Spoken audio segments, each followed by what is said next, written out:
जरूरत नहीं। भजन में बैठ गए तो कभी ये पैर बदल रहे, कभी वो पैर बदल रहे, ये होता है। और भजन में बैठो तो और अत्यधिक जो है मन में उत्कंठा होती है, महाराज कभी ये पैर बदले, कभी यहाँ खुजली, कभी वहां खुजली, ये विषय भोग आते ही रहते हैं। जिताशनो जितश्वासो जितसंगो जितेंद्रियः। और जब मन लग जाता है भगवान में ना, फिर आसन बदलने की जरूरत नहीं, और फिर समय की भी जरूरत, समय भी नहीं पता चलता। आप यहाँ देखो, यहाँ अनुभव कर रहे हो, 4 घंटे कैसे बीत जाते हैं, 3.5-4 घंटे कैसे बीत जाते हैं, पता चलता है। अब यहाँ पे ना मोबाइल की जरूरत, ना कहीं कुछ नहीं। परंतु अगर ऐसे खाली बैठो, ऐसे बैठो आप, तो मोबाइल भी देखते रहो, ये भी करते रहो, वो भी करते रहो। और यहाँ मन लग गया तो फिर आसन बदलने की जरूरत नहीं है। जितासनो जितश्वासो जितसंगो जितेंद्रियः। और फिर श्वास, अपने श्वासों को जीतना सीखो, अर्थात प्राणायाम। प्राणायाम के द्वारा जितनी देर तक हम श्वास रोक सकते हैं, अभ्यास करना, तो बाह्य जो आडंबर है वो पता नहीं चलेगा। जब इन चीजों को हम ग्रहण करेंगे तो बाहर का जो आडंबर है, भागवत मैंने पहले ही बताया था, भागवत क्या है, भगवत प्राप्ति का साधन है। तो भगवान को कैसे पाना है, भगवान के सामने कैसे बैठना है, ये सब कुछ सिखाया जाएगा। जितश्वासो जितेंद्रियः। और श्वासों पे जब कंट्रोल होगा तो इंद्रियों पर फिर आ जाओ, तो हमारी इंद्रियों को कंट्रोल करो। इंद्रियां, अब जैसे 5 ज्ञानेंद्रियां हैं, 5 कर्मेंद्रियां हैं। महाराज भूख लगी तो बार बार खाते रहते हैं। बोले भगवत प्राप्ति करने वाले व्यक्ति को पहले, सबसे पहले भूख पे विजय पानी चाहिए। महाराज हम ये नहीं कह रहे हैं कि हमने विजय पा ली, पर आपको बताऊं, कल के खाए के गए, यहाँ से थोड़ा सा जो आलू लेकर के गए थे, बस खा के गए थे, अभी यहाँ आकर के खाए। क्यों? क्योंकि वहाँ विवाह में जो है वो सब लहसुन प्याज वाला सब बना हुआ था, तो खाना था नहीं, वैसे ही चले आए। ये भगवान की कृपा है। ऐसे महाराज, ऐसे घर में रहे तो बड़ी भूख लगती है, पर यहाँ जिस दिन से आए कोई भूख नहीं लगती और बड़े मस्त चल रहे, कोई दिक्कत नहीं। जितश्वासो जितेंद्रियः। इंद्रियों को जीतना सीखो। इंद्रियां जो हमारी ये करने वो करने, इन सब पे कंट्रोल करो। और जब ये सब कंट्रोल हो जाएगा तो स्थूले भगवतो रूपे मनः संधाय धियः। तब मन कंट्रोल में होगा महाराज। और जब मन कंट्रोल में होगा तब भगवान में मन लगेगा। तब फिर किधर भी मोड़ दो, कोई दिक्कत नहीं। आप देखो, जब आप इस जगह पे बैठे हो, कथा सुन रहे हो, तब आपका मन कितना निर्मल हो जाता है। भगवान के प्रेम में वशीभूत होकर के आपकी आंखों से अश्रु भी निकलने लग जाते हैं।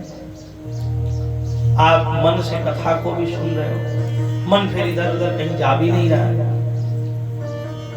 और जब मन कंट्रोल में हो ना, जब मन लग जाए कहीं पे, तो उस समय मन को डांटना चाहिए, समझाना चाहिए कि काहे फालतू में इधर उधर घूमता है। जब भगवान के भजन के लिए बैठते हैं तब इधर उधर घूमता है, कभी इधर। अच्छा, सबसे ज्यादा आप कभी पूजन में बैठो तब मन महाराज और भागता है इधर उधर। सारा बिजनेस का हिसाब किताब पूजा के समय ही याद आता है। पूजा के समय बैठोगे, अच्छा उसको पैसे देने थे, उससे लेने थे, उससे ये करना था, उससे ये करना था। तो जब ये चीजें हम अपनाएंगे तब मन अपने कंट्रोल में होगा। और मन कंट्रोल में होगा तो समझो भगवान कंट्रोल में आ गया, भगवान पकड़ में आ गया। बरियाने सते प्रश्न क्रतोलोकहितं नृपा। तुमने बड़ा अच्छा प्रश्न किया है। तो राजन, जब मन को कंट्रोल में करोगे तभी भगवान भगवत प्राप्ति होगी। देखना इंद्रियों के न घोड़े भगे, इन पे हरदम ये संयम के कोड़े पड़े। हमेशा जब मन इधर उधर भागता है और जब भगवान के भजन में आ जाए और मन जब लग जाए तो उस समय उसको डांटना चाहिए, समझाना चाहिए कि क्यों इधर उधर भागता है। अभी इस समय मन एकदम कंट्रोल में है तो मन को समझाना चाहिए कि क्यों इधर उधर भागता है। देख, आनंद तो यही है। आप देखो, भगवान न करे किसी के यहाँ कोई दुर्घटना घट जाए, किसी को श्मशान में जब ले जाते हैं तो उस समय मन एकदम शांत होता है।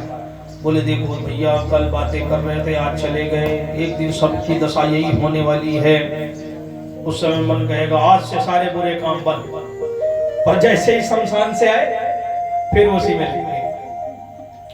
इसलिए जब पूजा में बैठे, जब भगवान के सामने बैठे तो मन को खूब समझाना चाहिए। देखना इंद्रियों के न घोड़े भगे, उन पे हरदम ये संयम के कोड़े पड़े।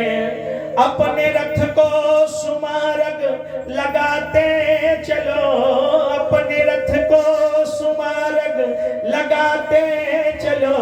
कृष्ण गोविंद गोपाल गाते चलो, कृष्ण गोविंद गोपाल गाते चलो, गोविंद गोपाल गाते चलो, कृष्ण गोविंद गोपाल गाते चलो, गोविंद गोपाल गाते चलो, कृष्ण गोविंद गोपाल गाते चलो।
महाराज इस संसार में आपके जाने के बाद आपका नाम ही याद रखा जाएगा और आपके पुण्य ही आपके साथ जाएंगे और कुछ जाने वाला नहीं। धन कितना भी कमा लो, धन सब यहीं रह जाएगा। आपका मात्र एक इस संसार में नाम रह जाएगा और आपके कर्म रह जाएंगे। इसलिए संसार में जब तक रहो भगवान में मन लगा करके और अच्छे कार्यों को करते रहो, जिससे आपको आपके जाने के बाद भी आपको याद रखा जाए। आपके जाने के बाद कोई गाली ना दे, जाने के बाद कोई अगर गाली दे तो ये तो सबसे बेकार बात है कि मरने के बाद भी कोई अगर गाली दे तो इससे घृणित क्या हो सकता है। और आपके जाने के बाद लोग गर्व से याद करें कि नहीं हम उनको जानते थे, ऐसे कर्म करने चाहिए। इस संसार में कुछ ऐसे लोग भी हैं जिनको महाराज जिनके 4 पशु प्रशंसक हैं। कौन कौन से पता है? सविटवरा होष्ट खरई संस्तुत पुरुषः पशु। भागवत का सूत्र है 4 प्रकार के पशु हैं जो आपके प्रशंसक हैं। कौन कौन से? 4 प्रकार के मनुष्यों के। पहला प्रशंसक है कौन? स्वान। स्वान माने कुत्ता। कुत्ता किनकी प्रशंसा करता है? आपने कभी देखा हो और कभी आजमा भी लेना है।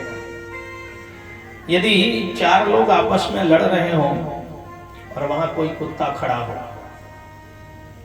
तो कुत्ता ध्यान पूर्वक उन्हीं लड़ने वालों को देखता है, बड़े ध्यान से देखेगा। बोले क्यों देखता है? बोले इसलिए देखता है, कुत्ता कहता है थोड़ी थोड़ी सी रोटी के टुकड़े के लिए मैं लड़ रहा हूं, वैसे थोड़ी थोड़ी सी बात के लिए ये लोग लड़ रहे हैं, तो इनमें और मुझ में अंतर क्या है? निश्चित ही हमारे खानदानी हैं। और जो सबसे ज्यादा चिल्ला रहा होगा कुत्ता कहता है ये सबसे बड़ा वाला खानदानी है। सवटिवरा होष्ट खरई संस्तुतः पुरुषः पशु। और दूसरा प्रशंसक है विटवरा, ग्रामीण सुअर। सुअर किनकी प्रशंसा करता है? सुअर उन्हीं की प्रशंसा करता है महाराज जिन्हें खाने में कोई दोष नहीं दिखता, जो मिले सो उल्टा सीधा गटक जाओ। भगवान ने इतना अच्छा सब कुछ दिया दे रखा है और फिर भी व्यक्ति उल्टा सीधा ही खाता रहता है। तो सुअर कहता है निश्चित ही हमारे खानदानी है। क्यों? क्योंकि खाने में जैसे ये दोष नहीं देखते वैसे हम दोष नहीं देखते, तो इनमें और हमने अंतर क्या रह गया? हम भी नालियों में मुंह मारते रहते हैं और उसी प्रकार हम लोग। अच्छा, कितने तो मैंने बड़े आश्चर्य की बात यह है कि कितने तो ऐसे देखे हैं जो भैया कहेंगे हम डॉग लवर हैं और घर में उस डॉग को किसी की हड्डी खिला रहे होते हैं और खुद नोच रहे होते हैं। और डॉग को जो है दूसरे का मांस खिला रहे हो, किसी दूसरे जानवर को काट करके और दूसरे जानवर को खिला करके तुम कह रहे हो कि हम डॉग लवर हैं, पशु प्रेमी हैं, और खुद खा रहे हो तो कैसे पशु प्रेमी? अच्छा, सबसे ज्यादा आश्चर्य की बात तब होती है जो सबसे बड़े प्रचारक होते हैं ना, प्रचार पशुओं से प्रेम करो, सबसे बड़े वही जो है पशुओं को मार मार के खा रहे होते हैं। सुअर कहता है इनमें और मुझ में क्या अंतर है? मैं गंदगी में मुंह मारता हूं, वैसे ये गंदगी में मुंह मारते हैं, तो इनमें और मुझ में क्या अंतर रह गया? ये हमारे खानदानी है। और तीसरा प्रशंसक है ऊंट। सविटवरा ऊष्ट। तीसरा प्रशंसक है ऊंट। ऊंट इनकी प्रशंसा करता है। आपने देखा होगा किसी को थोड़ा सा पद प्रतिष्ठा मिल जाए समाज में, कोई पद मिल जाए तो ऐसे सीना तान के चलता है कि इससे बड़ा कोई है ही नहीं, और अपने से बड़ों को प्रणाम करने में, नमस्कार करने में लाज लगने लग जाती है। अरे और बड़ों को तो छोड़ो, अपने माता पिता को भी प्रणाम करने में लाज लगने लग जाती है। तो ऊंट कहता है निश्चित ही हमारे खानदानी है। जैसे हम सीना तान के चलते हैं वैसे ये सीना तान के चल रहा है, तो इसमें और हम में क्या अंतर रहेगा। और चौथा प्रशंसक है खर। खर माने गधा। गधा की प्रशंसा करता है। गधा उन्हीं की प्रशंसा करता है। बोले जो जीवन भर, जिन्होंने जीवन भर काम काम काम काम के पीछे पूरा जिंदगी व्यतीत कर दी, कभी भगवान के गुणानुवाद नहीं गए, भगवान को प्रणाम नहीं किया, भगवत भक्ति नहीं की, तो बोले हैं गधा कहता है जैसी दशा मेरी भई वैसी इनकी भई। कैसी? जो जीवन भर की, कुछ तो ऐसे होते हैं जो जीवन भर काम करते हैं, काम करने के बाद जिनके लिए काम किया, जिन बच्चों को कमा कमा करके बेईमानी इत्यादि करके दिया, और वही बच्चे एक दिन कह देते हैं तुमने हमारे लिए क्या किया। और कुछ को तो ऐसा होता है कि महाराज निकाल करके अनाथालयों में छोड़ आते हैं। हाँ देखो वृंदावन में छोड़ आते हैं, कहीं कहां छोड़ा है, कहीं कहां छोड़ा है। तो गधा उन व्यक्तियों को देखता है जो पूरा जीवन भर काम करते हैं, और काम करने के बाद फिर उनकी दशा क्या होती है कि अपने ही घर में, जिस घर को बनाया है उस घर में भी रहना उनके लिए मुश्किल हो जाता है, और अनाथालयों में बिताना पड़ता है। तो गधा उनकी प्रशंसा करता है निश्चित ही हमारे खानदानी है। जैसे मैंने जीवन भर काम किया, अपने मालिक के लिए किया, कभी मेरे मालिक ने ये नहीं कहा कि तूने बहुत अच्छा काम किया। जब भी मिला 2 डंडे ही मारे, है ना। गधा चाहे जितना भार लटका दो उसके ऊपर, और जब नहीं चलता तो 2 डंडे पीछे से मारता है। वैसी स्थिति मनुष्यों की है। पूरा जीवन काम कर रहे हैं और बाद में बच्चे कह देते हैं तुमने हमारे लिए क्या किया।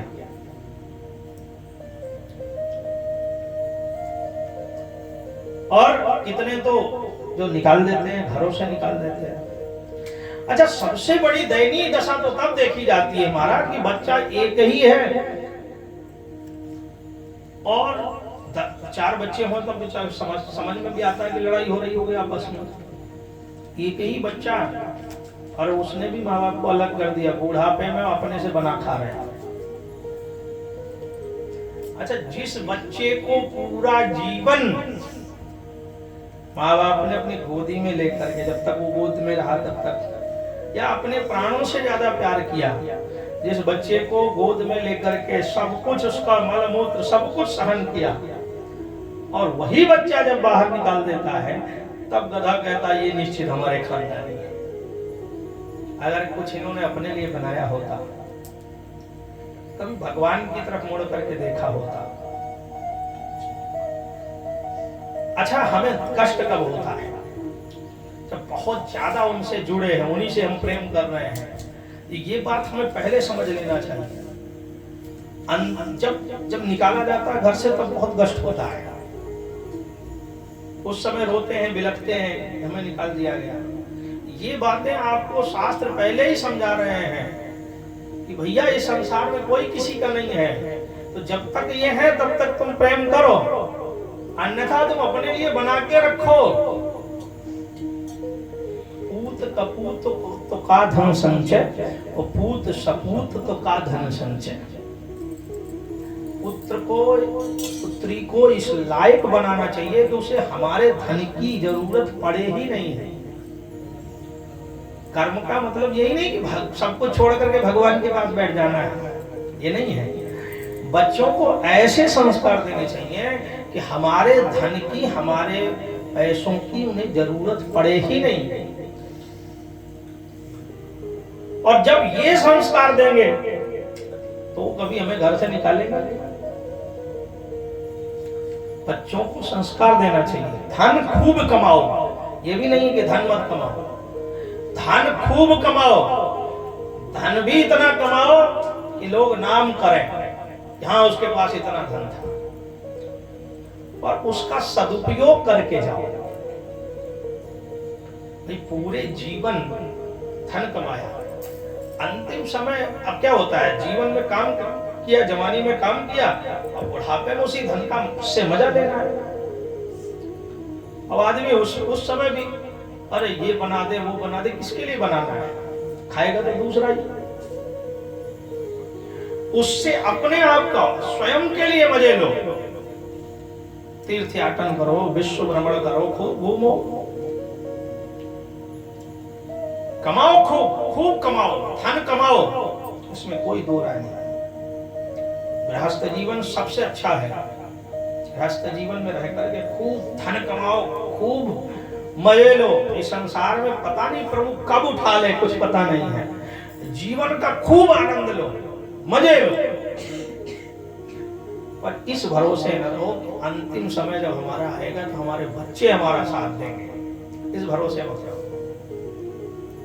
अपने लिए इतना बना लो कि अंतिम श्वास तक हमें किसी की जरूरत ना पड़े। कमाओ, अपने लिए कमाओ। अपने लिए जब कमाओगे तो 10 की जरूरत जरूर पूरी कर दोगे, दूसरे के लिए कमाओगे तो अंतिम समय कभी धन आपके हाथ में रहेगा ही नहीं, वो दूसरों के लिए ही चला जाएगा। तो हमेशा अपना मान करके कि मैं अपने लिए कमा रहा हूं, इस सोच को लेकर के कमाओगे तो पूरा जीवन सफल रहेगा। खूब कमाओ, धन कमाओ, तो बिना, ये आर्थिक युग है, बिना धन के भी कुछ नहीं होने वाला। और पेट काट काट करके, कृपणता कर करके हमने जो है बच्चों के लिए बनाया, उन्होंने जब अंतिम समय हमें निकाल दिया तो फिर कितना दुख होता है, रोते हैं, बिलखते हैं, अरे बच्चों ने तो हमें निकाल दिया, हमें ये कर दिया, हमें वो कर दिया। तो ऐसी जरूरत ही क्यों पड़े? आप इतना कमाओ, इतना धन इकट्ठा करो कि 10 को और अपने साथ बिठा सको, 10 लोगों को, 100 लोगों को, 1000 लोगों को। भाई उस अनाथालय को किसी ने तो बनवाया होगा, उसने इतनी व्यवस्था कर दी कि 100 लोगों को और बिठा करके खिला रहा है, जिसने बनवाया होगा। अब उसके बच्चे अगर उसको, अब उसके बच्चे कभी नहीं निकालेगा, ये ध्यान दें। और निकाल भी दिए तो बोले मैंने ही तो बनवाया, मैं तो वहां चला जाऊंगा, कोई दिक्कत नहीं। उस समय दुख नहीं होगा। जब आप हजारों लोगों के, सैकड़ों लोगों के, 10 लोगों को, मैं कह रहा हूं एक लोगों, किसी के एक के सहारे बनोगे ना, तो आपको सहारे की जरूरत नहीं पड़ेगी। परंतु आप पहले से ही सोच बैठे हो कि हमारे बच्चे हमारे बुढ़ापे में सहायक होंगे, ये होंगे, वो होंगे, तो फिर परेशानी उठानी पड़ेगी। धन को कमाओ और खूब खर्च करो, खूब मौज लो, अपने ऊपर खर्च करो। मैंने पूर्व में भी निवेदन किया था, हनुमान जी महाराज ने रावण के सामने खड़े होकर के कहा था, सबके देह परम प्रिय स्वामी, जिन मोहि मारा तिन मैं मारा। ये देह हमारा, सबको अपना देह प्रिय है। फिर अंतिम समय क्या भूल जाते हो भैया? तो अंतिम समय आता है, उस समय हम कहते हमारे बच्चे, बेटा, हमारे पोता, खूब उनके लिए भी करो, ऐसी बात नहीं है। हमारा कर्तव्य है उनके लिए करना, अपने लिए मत भूल जाओ। आप ऐसे बनो कि 100 लोगों के सहारा बन सको। आप खुद दूसरों के सहारे रहो, ये नहीं सोचना चाहिए। ईर्ष्या घृणी तो संतुष्टा, क्रोधे नो नित संकिता, पर भाग्ये उपजीवी चा, खड़ेते दुख भागिनः। 6 प्रकार के व्यक्ति हमेशा दुख भोगते हैं। कौन कौन से? ईर्ष्या करने वाले, घृणा करने वाले, असंतोषी, तो संतोष नहीं है, ईर्ष्या घृणी तो संतुष्टः, क्रोधेनोनित संकितः, क्रोध करने वाले और हमेशा हर जगह शंका करने वाले, और पर भाग्ये उपजीवी चा, जो दूसरों के भाग्य के सहारे जीते हैं वो हमेशा दुख के ही भागी रहते हैं, हमेशा दुख भोगते हैं। इसलिए हमेशा, चाहे अंतिम समय भी क्यों ना हो, दूसरे के का इंतजार मत करो कि हमारा बेटा हमारे सहायता करेगा, हमारा बेटा हमारे बुढ़ापे की लाठी बनेगा। दुख तभी होता है। और एक बात बताऊं, जब कभी भी आप ये नहीं सोचोगे कि हम बुढ़ापे में हम स्वयं सामर्थ्यवान हैं, हम खुद कर लेंगे। तो उस समय अगर बेटा कुछ करे या ना करे तब भी कोई दुख नहीं होगा। और पहले से आपके मन में ठान रखा है नहीं बुढ़ापा आएगा तो हमारा बेटा हमारा साथ देगा, तो फिर दुख के भागी होगी। और फिर उस समय वो साथ नहीं देता तब दुख होता है। इसलिए ईर्ष्या घृणित संतुष्ट क्रोधेनो निध संकिता पर भाग्ये उपजीवी च खडेते दुख भागिनः। ये हमेशा 6 प्रकार के मनुष्य हमेशा दुख ही भोगते हैं। और भगवान भी बड़े पक्के ही महाराज, भगवान जगह जगह पे आपकी परीक्षा भी लेते हैं। अच्छा भक्त बन जाओ तो भगवान कभी ऐसे नहीं छोड़ते। कुछ लोग कहते हैं महाराज हम जितनी पूजा करते हैं उतना और परेशान रहते हैं। कुछ लोग कहने आ जाते हैं परेशान नहीं रहते हो, ये भगवान की कृपा है। आप जैसे अपने बच्चे को अगर वो गलत रास्ते पे जा रहा है तो क्या करते हो? ताड़ना करते हो, मारते भी हो, डांटते भी हो, सब करते हो। अब बच्चा कहने लग जाए हमारे दुश्मन है, पर आप तो उसे गलत रास्ते पे जाने से बचाना चाहते हो ना। उसी प्रकार भगवान भी है। जितनी पूजा करोगे, बोले प्रभु अगर कहीं गलती बन गई तो वो फिर प्रभु उस समय के लिए नहीं रखते। बोले अगर भक्त है और इसकी गलती बन गई तो तुरंत इस गलती का निपटारा करो। तो ठोकर बीच बीच में देते रहते हैं, ये संभलता है। ठोकर लगना भी जरूरी है। एक भक्त थे महाराज, एक सेठ जी थे, जीवन भर उन्होंने खूब धन कमाया और कोई बच्चे नहीं थे, खूब धन कमाया और कंजूसाई इतनी मारा कि कभी अपने लिए भी कभी खर्च नहीं करते थे।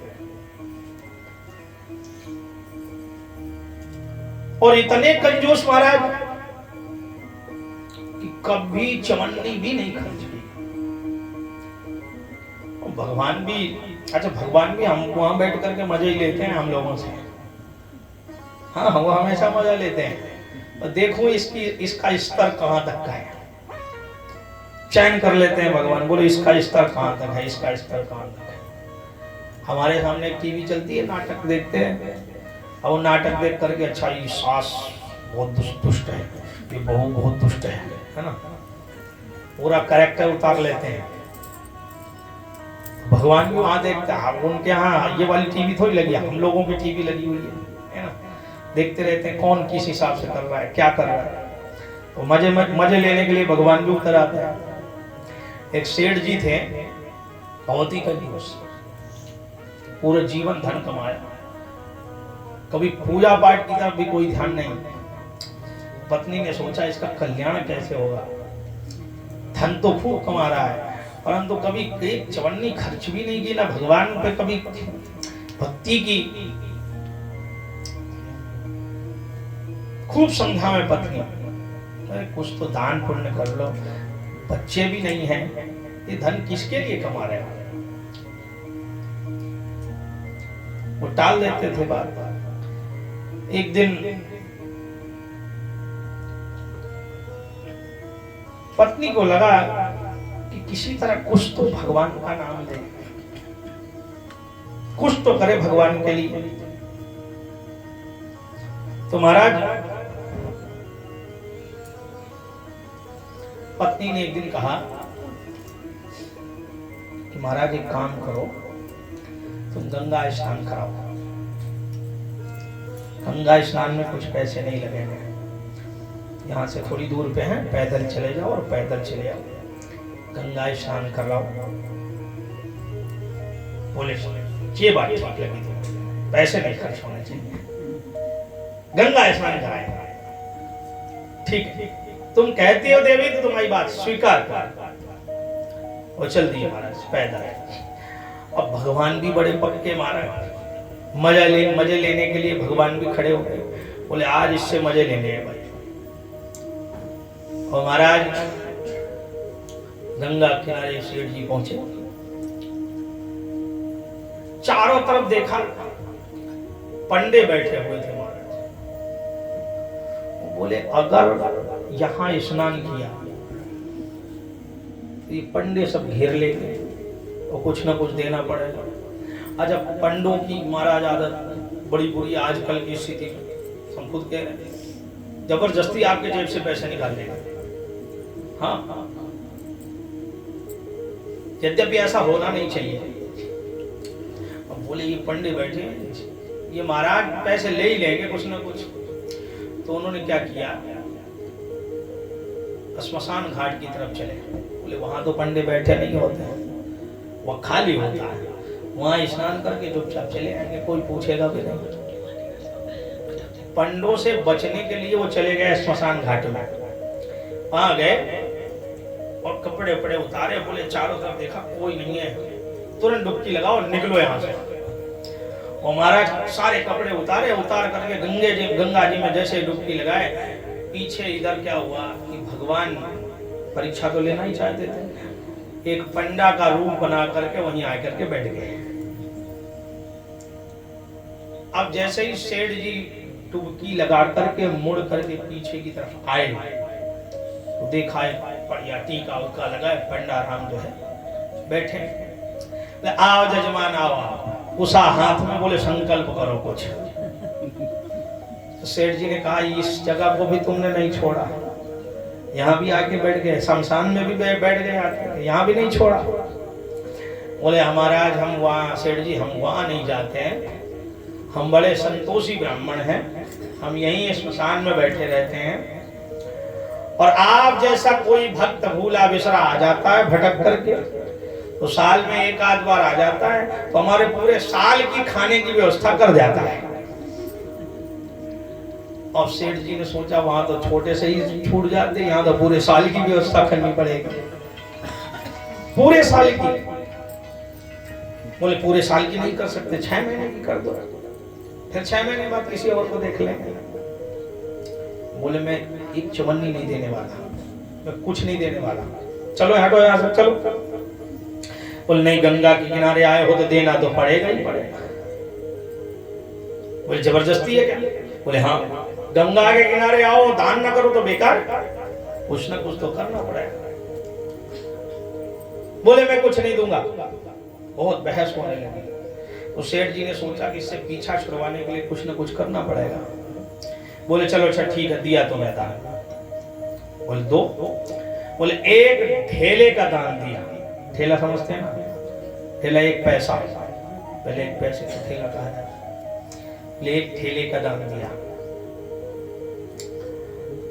अब सेठ जी की बात सुन करके जो भगवान पंडा रूपी बैठे थे, उन्होंने कहा चलो कुछ तो निकला तुमसे, जय दो, इसी का संकल्प करो। वो यहाँ नहीं दूंगा, बोले फिर? बोले तो मेरे घर आ जाना, वहां से ले जाना। अब सोचो 1 पैसा लेने के लिए कौन पैदल जाएगा 10-15 किलोमीटर दूर। तो सेठ जी ने यही उक्ति लगाई कि घर बुलाऊंगा तो घर लेने के लिए तो आएगा नहीं, तो झगड़ा भी खत्म, वो पैसा भी नहीं गया, तो घर आ जाना। भगवान ने भी कहा अच्छा ठीक है तुम संकल्प तो करो। संकल्प करवाया और सेठ जी जो है वस्त्र उठाए और चल दिए महाराज, पहुंच गए, पैदल गए और घर के अंदर प्रवेश किए। और प्रवेश करके जैसे ही लेटे थे वैसे ही घर की कुंडी खटखटाने लगे। तो वो तो भगवान थे, वो तो परीक्षा ले रहे थे। घर की कुंडी खटखटाई गई, पत्नी भागी भागी निकली आकर के, वो तो लेटे हुए थे। पत्नी ने देखा दरवाजे में पंडा खड़े हैं, प्रणाम किया। तो महाराज कैसे आना हुआ? बोले आपके पतिदेव हमको कुछ दान करके आए हैं, उसका संकल्प करके आए, बस वही लेने आए हैं। तो पत्नी तो प्रसन्न हो गई कि भाई कम से कम कुछ भी निकला हो, आज निकला तो सही, और मेरे कहने का असर पड़ गया है। ये गंगा किनारे गए, कुछ दान तो करके आए, धीरे धीरे ये भी करने लग गए, कोई बात नहीं। अंदर गई, बोले क्यों किसी को कुछ बोल के आए हो, कुछ दान करके आए हो? बोले तुम्हें कैसे पता चला? बोले दरवाजे पे खड़े हैं। बोले यहाँ भी आ गया वो? लेने आ गया?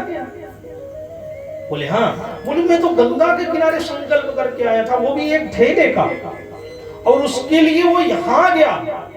बड़ा पक्का ही पंडा है भाई। बोले हाँ आ गए।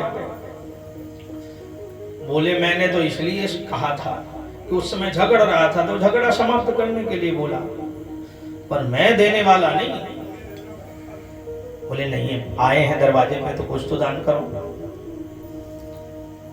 तो बोले काम करो, तुम जाग के बोल के आओ वो आए हैं वहां से थक हार करके बीमार पड़ गए हैं, तुम कल आना।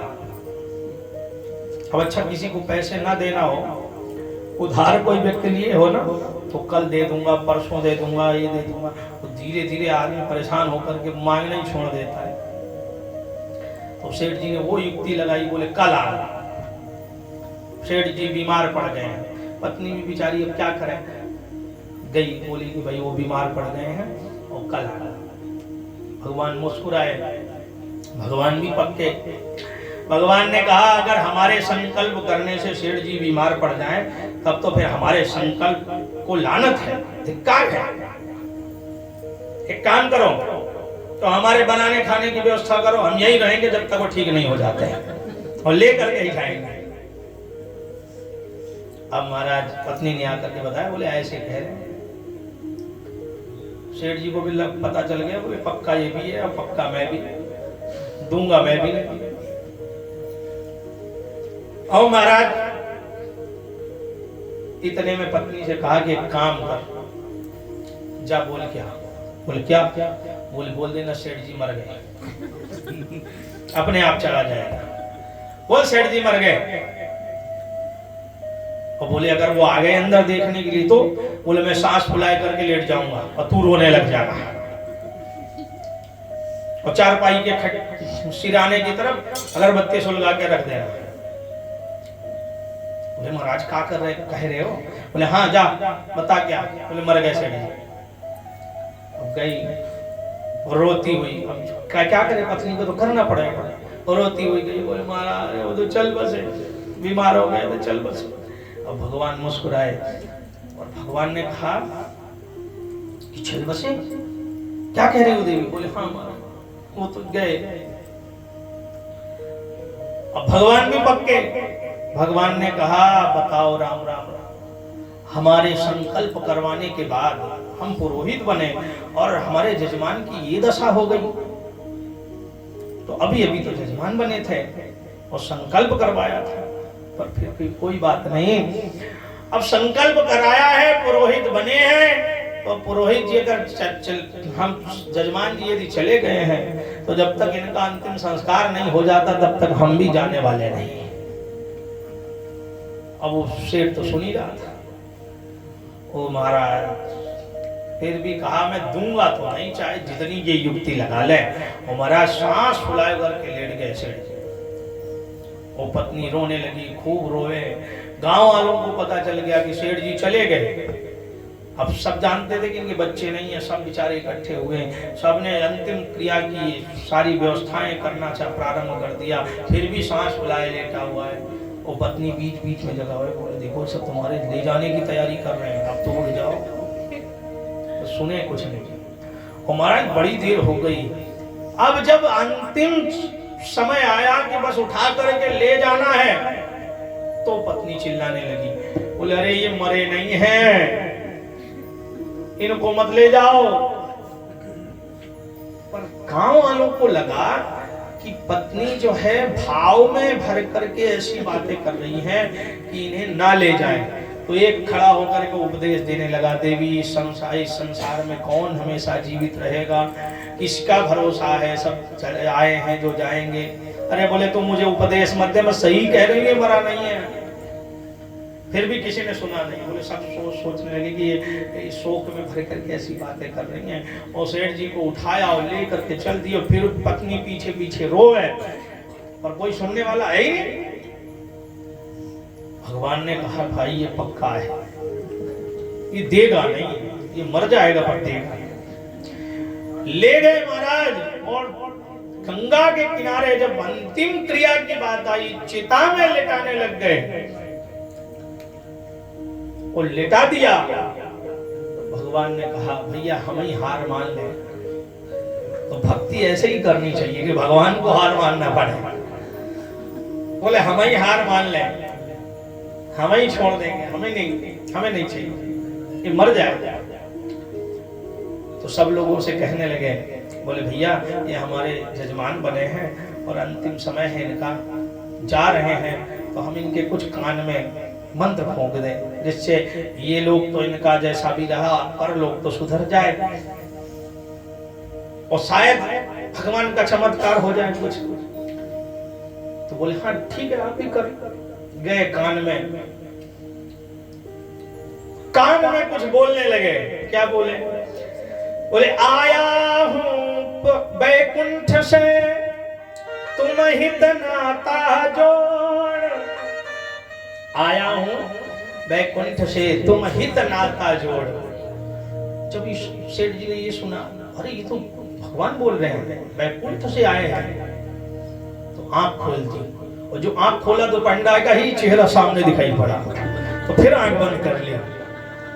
तो भगवान मुस्कुराते हुए कहते हैं आया हूं बैकुंठ से तुम हित नाता जोड़।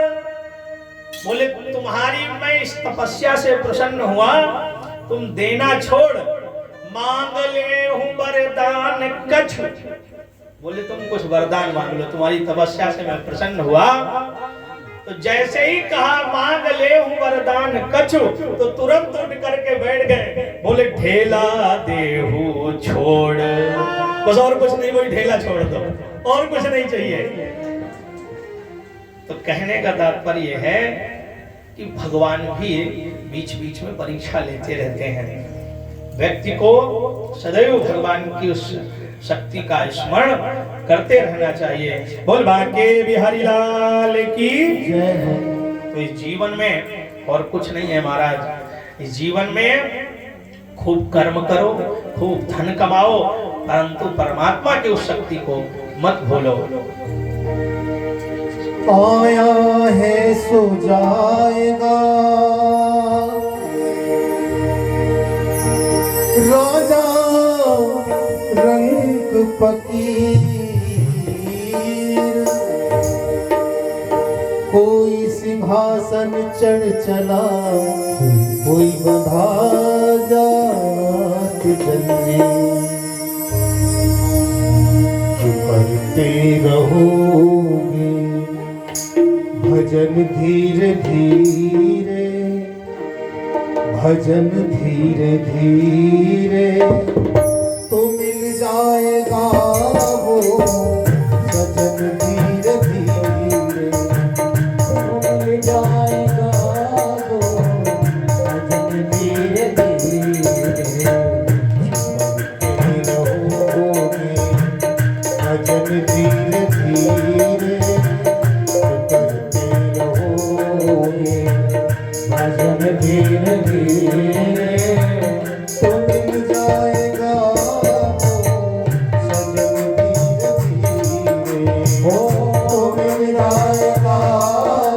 धीरे धीरे, तो मिल जाएगा सजन धीरे धीरे।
उनसे मिलने की दिल में तमन्ना, तो करते रहोगे, करते रहोगे, मन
नहीं है, कोई काम दुनिया में मुश्किल नहीं है, मुश्किल नहीं है, मुश्किल नहीं है। वो कोई काम दुनिया में मुश्किल नहीं है, कोई काम दुनिया में मुश्किल नहीं है। जो करते रहोगे, जो करते रहोगे, जतन धीरे धीरे, जो करते रहोगे भजन धीरे धीरे, तो मिल जाएगा वो सजन धीरे धीरे, जो करते रहोगे।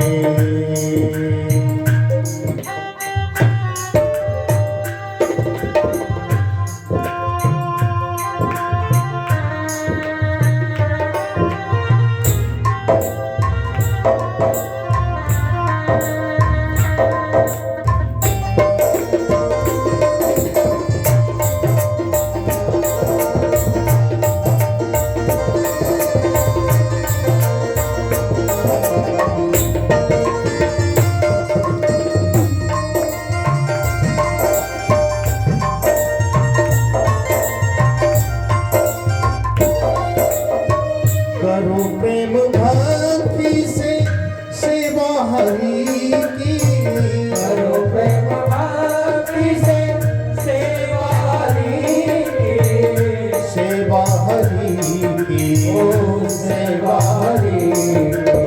करो प्रेम भक्ति से सेवा हरि की, करो प्रेम भक्ति से सेवा हरि की।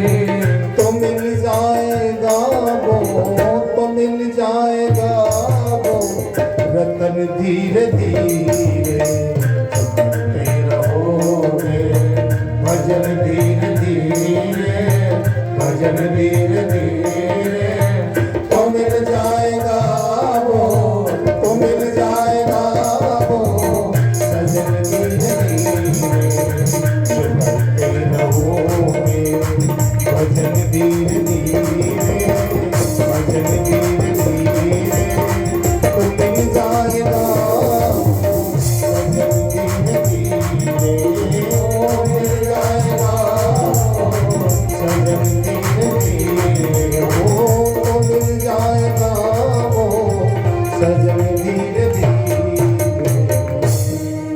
बोल बांके बिहारी लाल की जय।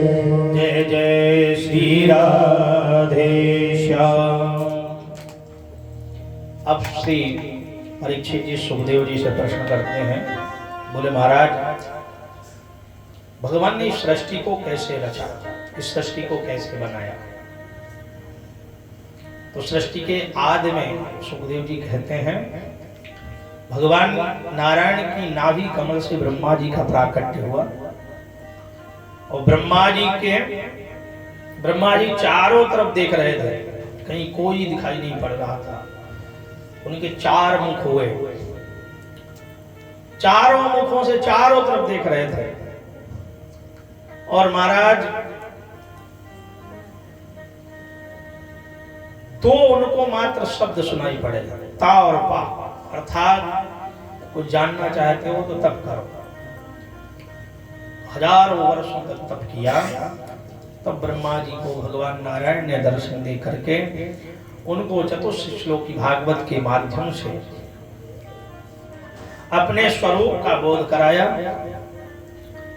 बताया कि सब करने कराने वाला मैं हूं, सब कुछ समझाया। और तब ब्रह्मा जी ने सृष्टि प्रारंभ की। बोले जो भी तुम करोगे या करने वाले हो या करना चाहते हो, उस सब का कारण मात्र मैं हूं। तो ब्रह्मा जी को चतुर्थ श्लोकी भागवत के माध्यम से समझाया। तो ब्रह्मा जी ने सृष्टि प्रारंभ की। ब्रह्मा जी ने सबसे पहले 4 कुमारों की सृष्टि की, सनत, सनंदन, सनातन और सनत कुमार। ये 4 ऋषियों को जन्म दिया। इनसे कहा कि तुम सृष्टि करो, तुम आगे बढ़ाओ। मैंने अभी यही निवेदन किया था ना कि भाई पिता पुत्र से चाहता है कि तुम कुछ करो। भाई हमारे वंश को पुत्र की इच्छा क्यों पिता करता है, हमारे वंश को आगे बढ़ाएगा। बोले तुम सृष्टि करो। और महाराज हम सृष्टि के चक्कर में नहीं पड़ेंगे, हम तो भगवान का भजन करेंगे, हरि का भजन करेंगे। तो उनको क्रोध आया कि इन्होंने मेरी बात नहीं मानी। तो उनका क्रोध ही भगवान भोलेनाथ के रूप में, शंकर भगवान के रूप में प्रकट हो गया। बोल शंकर भगवान की। इसलिए शंकर भगवान क्षणे रुष्टा क्षणे तुष्टा, क्षण में क्रोधी भी हो जाए और क्षण में मान भी जाते हैं। इनसे कहा गया महाराज आप सृष्टि करो। तो बोले ठीक है आपका आदेश है, सृष्टि करेंगे। तो इन्होंने भूत प्रेत डाकनी पिशाचनी सब रच डाले। अब क्रोध से देखो, जैसा जिसका जन्म होगा उसकी प्रवृत्ति भी वैसे ही होगी, तो वैसे ही तो काम करेगा। क्रोध से भगवान भोलेनाथ की उत्पत्ति हुई है।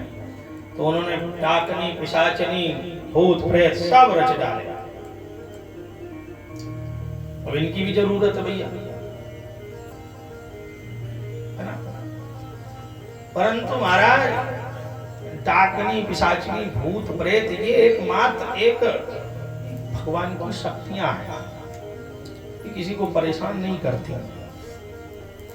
इतने कहते हैं हमारे ऊपर भूत आ गया, हमारे ऊपर प्रेत आ गया, हमारे ऊपर ये आ गया, ये किसी को परेशान नहीं करती है।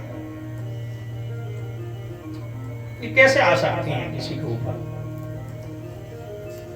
कोई कहता हमारे ऊपर देवता आ गए, हमारे ऊपर हनुमान जी आ गए, हमारे ऊपर जो है।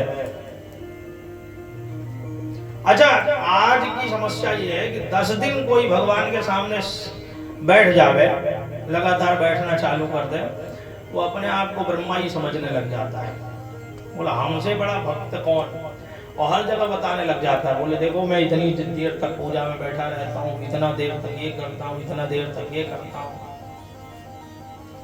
और महीना भर बीत जावे तो जिस भगवान का भजन कर रहा था बस बोले वो मेरे सिर पे आने लग गए। इतना आसान है। और जो ऋषि मुनि हजारों वर्षों तक तपस्या करते रह गए, उनको दर्शन तक प्राप्त नहीं हुए, और वो कहने लग जाता है मेरे ऊपर तो हनुमान जी आने लगे। हनुमान जी का तुम तेज बर्दाश्त कर पाओगे? हम लोग इतने दिन तक से बचपन से पूजा ही पाठ कर रहे हैं, इसी लाइन में हैं, अभी ये तक एक दर्शन भी नहीं हुआ। आदमी कहने लग जाता है हमारे ऊपर हनुमान जी आ गए, हमारे ऊपर शंकर जी आने लग गए। ऐसा संभव है क्या? भगवान तो भाव के भूखे हैं और भाव से दर्शन देते हैं। और दर्शन का तात्पर्य यह है कि भगवान अपनी शक्ति का आपको स्मरण मात्र कराते हैं। भगवान के जो प्रिय हो जाते हैं, भगवान की भक्ति में जो लीन है, उनको फिर दूसरों से लेना देना है ही नहीं। अब कितने ऐसे 10 दिन भजन किया और 10 दिन के बाद हनुमान जी हमारे ऊपर आने लगे, और 10 दिन के बाद हनुमान जी आए, और उसके बाद फिर जो है हनुमान जी के नाम से तमाम भीड़ लगने लगी, जमावड़ा लगने लगा। और बात भैया कोई 100 चढ़ा रहा है, कोई 50 चढ़ा रहा है, कमाई का धंधा बना। भगवान ये कर रहे हैं, भगवान वो कर रहे हैं। कोई कह रहा दारू मांग रहे हैं, कोई कह रहा शराब मांग रहे हैं, कोई कुछ सिगरेट मांग रहा है, कोई गांजा मांग रहा है, कोई कुछ कोई कह रहा प्रसाद समझ करके पी रहे हैं भैया गांजा, है ना।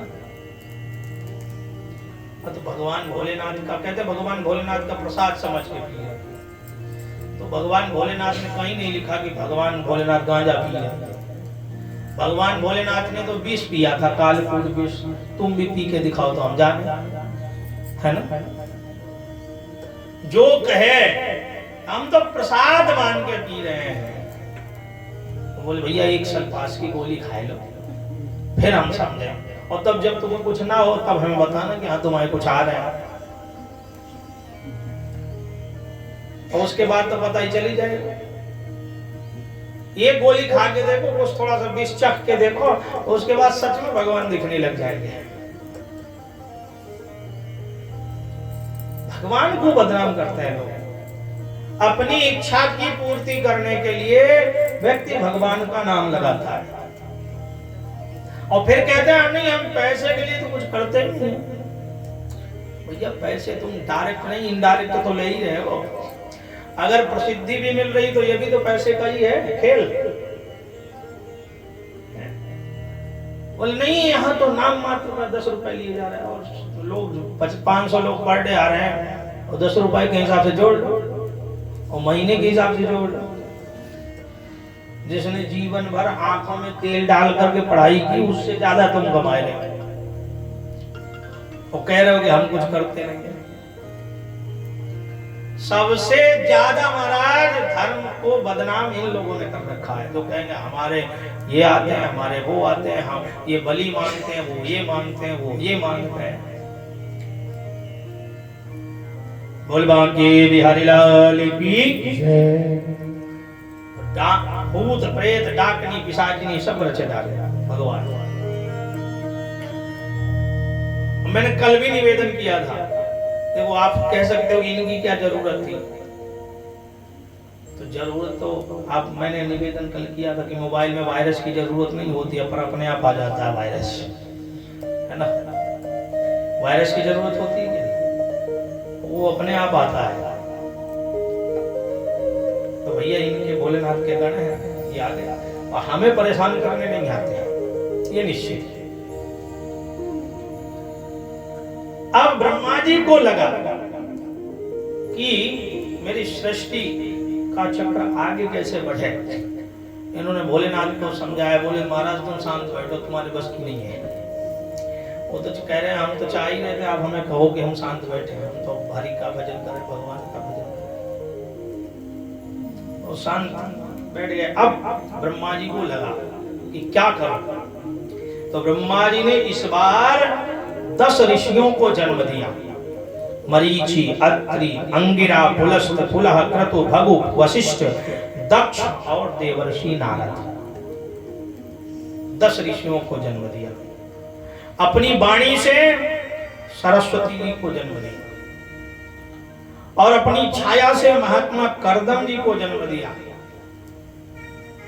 और फिर उसके बाद वाम अंग से कन्या और दक्षिण अंग से पुरुष को जन्म दिया, जिनका नाम मनु और शत्रुपा पड़ा। ओ महाराज, मनु महाराज की 3 बेटियां और 2 बेटे हुए। पहली बेटी है आकुति, देहूति और प्रसूति। इनमें से जो आकुति, देहूति और प्रसूति, जो देवहूति है मछली कन्या, उनका विवाह महात्मा करदम जी के साथ हुआ। करदम जी कौन है? अभी तो बताया कि महात्मा करदम को अपनी छाया से ब्रह्मा जी ने जन्म दिया। बीच बीच में परीक्षा लेनी पड़ेगी महाराज, है ना। महात्मा करदम जी को ब्रह्मा जी ने अपनी छाया से जन्म दिया। उन महात्मा करदम जी के साथ मनु महाराज की जो मछली कन्या है देवहूति, उनका विवाह संपन्न हुआ। और महाराज महात्मा करदम ने ये शर्त रखी थी विवाह के समय कि एक संतान होगी, एक पुत्र होगा तो हम जो है बाबा बन जाएंगे, गृहस्थी छोड़ देंगे। बोल ठीक है। और लेके आए महाराज विवाह करके। सायंकाल जैसे ही संध्या बंधन में बैठे तो महाराज समाधि लग गई। और समाधि लगी तो समाधि ऐसी लगी कि कई वर्षों तक समाधि में बैठे रहे। और महाराज देवहूति तो उनकी सेवा करने लगी। अब आप सोचो, कोई लड़का विवाह करके आवे आज के समय में वो विवाह करके आवे, अब विवाह करके करते ही समाधि में बैठ जा रहे हैं। 2-4 दिन बहू से न बोले, पत्नी से न बोले, वो 5वें दिन उठाएगी अपना थैला और घर चली जाएगी, है ना। बोले ये बाबा बन के बैठना था तो विवाह क्यों किया था। और यहाँ तो कई वर्षों तक महात्मा करदम ऐसे ही समाधिस्थ बैठे रहे, वो देवहूति उनकी सेवा करती थी। तो कई वर्षों के बाद आंख खुली तो देखा देवहूति जी का जो शरीर था, उन्होंने अपना ध्यान छोड़ दिया था। जो देवहूति जी का जो शरीर था वो मटमैला सा हो गया, बाल जटाओं में परिणत हो गए और सन्यासिनी जैसी दिखने लगी। वो पूछे, बोले देवी तुम कौन हो। बोले महाराज मुझे ही भूल गए। अरे याद करो कुछ समय पहले आपने हमें विवाह करके यहाँ लेकर के आए थे आप। ओ देवहूति तुम निस्वार्थ भाव से मेरी सेवा करती रही, मांगो क्या मांगना चाहती है, मैं तुम्हारी तपस्या से प्रसन्न हूं। क्योंकि आज के समय में स्वार्थ के बिना कोई किसी से जुड़ता ही नहीं है, और तुम तो निस्वार्थ भाव से मेरी सेवा करती रही। देखो इस संसार में महाराज आपसे स्वार्थ होगा तब व्यक्ति जुड़ेगा, और स्वार्थ नहीं होगा तो कोई जुड़ने वाला नहीं। एक पागल घूमता है रोड में तो उसको उससे कोई जुड़ता है क्या, तो उसके साथ कोई सेल्फी लेने जाता है क्या। बोलो सेल्फी तो आजकल उसी से होती है जिसके जो सेलिब्रिटी हो, थोड़ा सा पहचान वाला हो ना, फेमस हो, उसी के साथ सेल्फी लेकर के वे भैया फेसबुक में डालेंगे, है ना, लोग देखेंगे कि हाँ उससे मिल के आए हैं। यही तो होता है। कोई पागल घूम रहा हो रास्ते में तो उससे कोई लेगा क्या से उसके साथ सेल्फी। अच्छा लेगा भी तब जब कुछ दे रहा हो, खींचो भैया खींचो फोटो हमारी, हम इसको ये दे रहे हैं, है ना। आदमी कुछ दे करके आज दान भी करता है तो उसकी भी फोटो अपलोड कर देता है, हमने ये दिया है। लोगों को पता चलना चाहिए कि हमने ये दिया है। तो समय ऐसा है महाराज, बिना स्वार्थ के आपसे कोई नहीं जुड़ा है। तो देवहूति तुम बिना स्वार्थ के मेरी सेवा करती रही, मांगो क्या मांगना चाहती। बोले महाराज मुझे कुछ चाह नहीं है, परंतु हाँ गृहस्थ जीवन में आए हैं तो गृहस्थ जीवन की शोभा संतान से है। तो अगर कुछ एक बच्चा होता तो संतान की शोभा होती। तो बोले ठीक है। तुरंत महात्मा करदम ने संकल्प किया और संकल्प से उन्होंने एक कामक विमान की रचना की।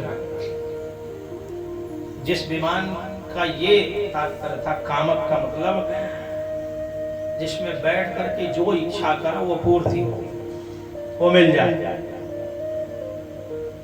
अब जो मूर्ख लोग कहते हैं कि हमारे शास्त्रों में हमने क्या पा लिया, कुछ नहीं। विमान की चर्चा कब से है महाराज, कब से हमारे शास्त्रों में विमान की चर्चा है। रावण के पुष्पक विमान से भी पहले विमान की चर्चा है। और दोनों दंपति दिव्य देवताओं जैसा रूप रख करके, उनके संकल्प में इतनी शक्ति थी कि दोनों सर करके महाराज देवताओं जैसा रूप रख करके विमान में आरूढ़ हो गए। उस समय तो संकल्प से ही और अपने उससे ही सर धज के चढ़ गए। अब तो ब्यूटी पार्लर थे नहीं, है ना। होता तो वहां वो भी चली जाती ब्यूटी पार्लर में।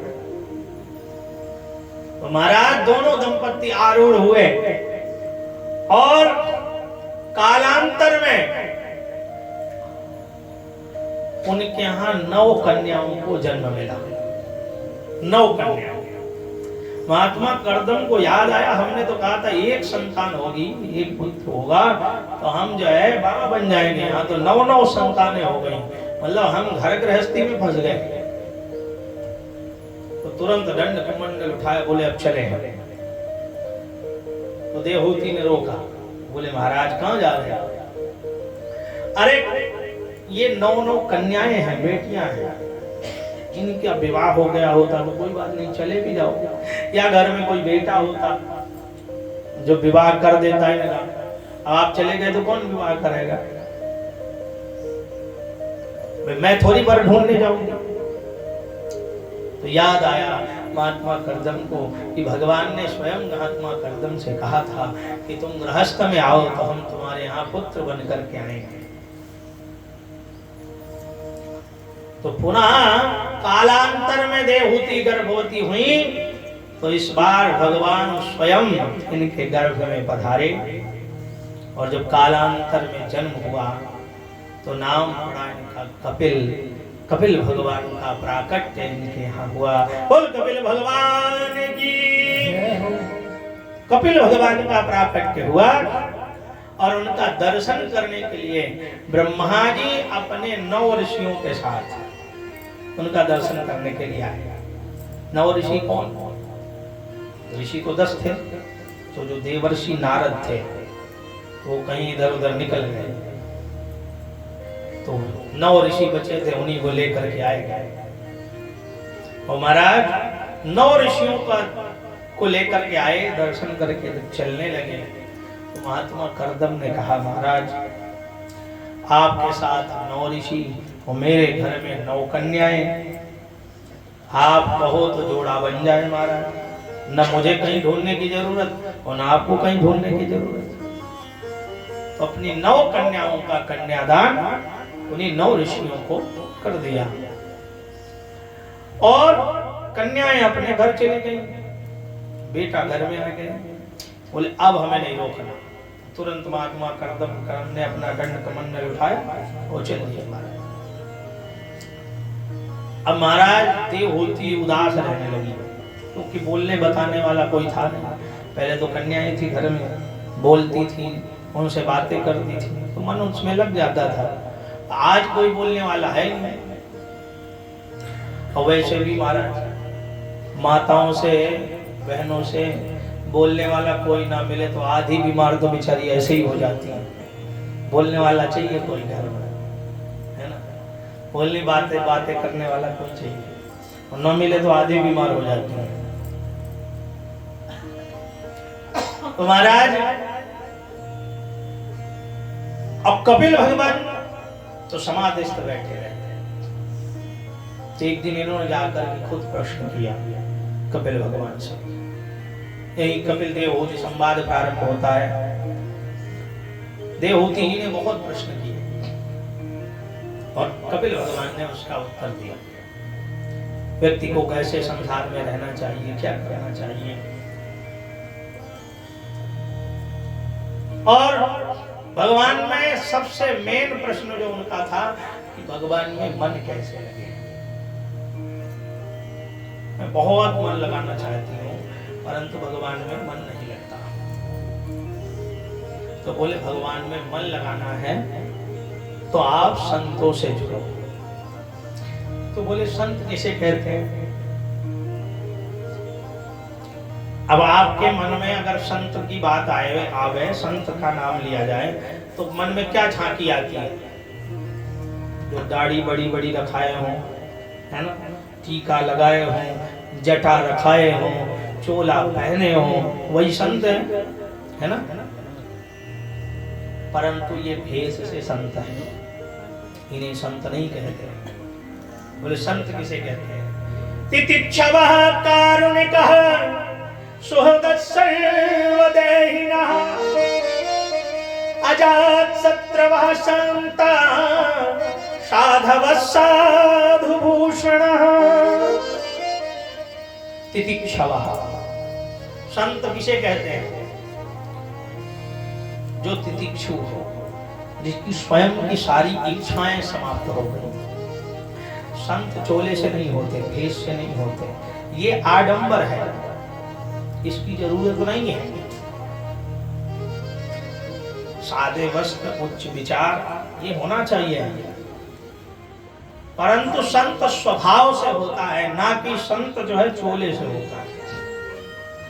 आज तो चोला पहनकर भेष बना करके मांगने खाने वाले भी खूब निकल रहे हैं। अब वो संतों को बदनाम भी कर रहे हैं, जो सही संत हैं उनको भी बदनाम कर रहे हैं। अब मांगना खाना तो छोड़ो, जबरदस्ती आपके जेब से निकालने, इस तरह की का व्यवहार रहता है ना।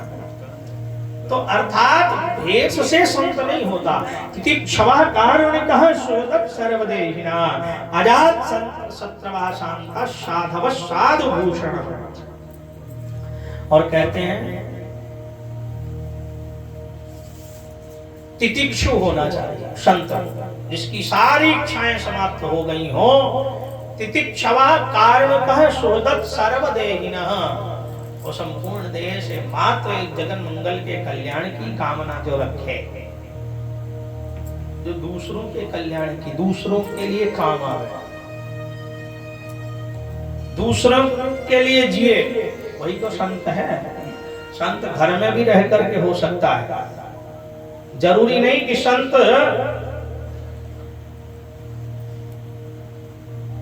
भेष बना करके जंगलों में ही रहे। संत तो घर में भी रह सकता है, परंतु जो जीवन दूसरों के लिए जिए, घर में रहे चाहे जंगल में रहे, वही संत है।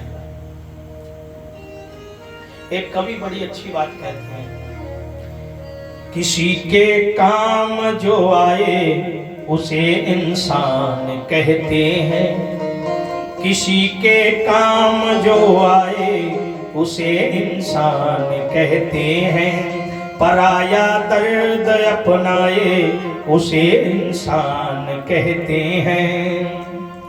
कभी धनवान है कितना, कभी इंसान निर्धन है, कभी धनवान है कितना, कभी इंसान निर्धन है। कहीं सुख है कहीं दुख है, इसी का नाम जीवन है। कहीं सुख है कहीं दुख है, इसी का नाम जीवन है। जो मुश्किल में न घबराए उसे इंसान कहते हैं, पराया दर्द अपनाए उसे इंसान कहते हैं। ये दुनिया एक उलझन है, कहीं धोखा कहीं ठोकर, ये दुनिया